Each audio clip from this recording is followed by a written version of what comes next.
અમરેલી બેઠકના કોંગ્રેસના ઉમેદવાર જેની ઠુમરના સોગંદનામા સામે ભાજપે રજૂ કર્યો વાંધો. સોગંદનામામાં મિલકત અંગે કોઈ સ્પષ્ટતા નહીં. જેનીબેનના પ્રતિનિધિએ 4 વાગ્યા સુધીનો સમય માંગ્યો. ગેનીબેન ઠાકોરે ચૂંટણી અધિકારી પર સાધ્યું નિશાન. કહ્યું, ભાજપે મારું ફોર્મ રદ કરવાના પ્રયત્નો કર્યા. અમે જનતાના દરબારમાં જઈશું. રૂપાલાની ઉમેદવારી સામે ક્ષત્રિય સમાજનો રોષ યથાવત. ભાજપના હરીફ ઉમેદવારને મત આપવાનો ક્ષત્રિયોનો નિર્ણય. આંદોલન ગ્રામ્ય વિસ્તારો સુધી લઈ જવાની તૈયારી. ક્ષત્રિય આંદોલનને લઈ પીટી જાડેજાએ કહ્યું, આવતીકાલે ખોડલધામ જઈ માં ખોડલના દર્શન કરીશું. નરેશ પટેલ હાજર હશે તો ચર્ચા કરી પાટીદાર સમાજ સમર્થનમાં આવે એવા પ્રયાસો કરીશું. રાજકોટમાં મોટા દાવા વચ્ચે માત્ર 28 ફોર્મ ભરાયા. ક્ષત્રિય સમાજે મોટા પ્રમાણમાં ફોર્મ ઉપાડ્યા હતા. 380થી વધુ ક્ષત્રાણીઓ ફોર્મ ભરશે એવો દાવો હતો. રાજકોટમાં કલેક્ટર કચેરીમાં ફોર્મ ચકાસણીની પ્રક્રિયા પૂર્ણ. રૂપાલા અને પરેશ ધાનાણીનું ફોર્મ માન્ય.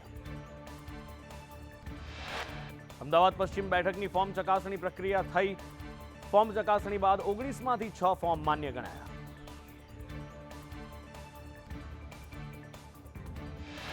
દાહોદમાં મુખ્યમંત્રી ભૂપેન્દ્ર પટેલ પહોંચ્યા ચૂંટણી પ્રચાર માટે. જાહેર સભામાં મુખ્યમંત્રીએ કહ્યું, દેશ ઈચ્છે છે ત્રીજી વાર નરેન્દ્રભાઈ વડાપ્રધાન બને.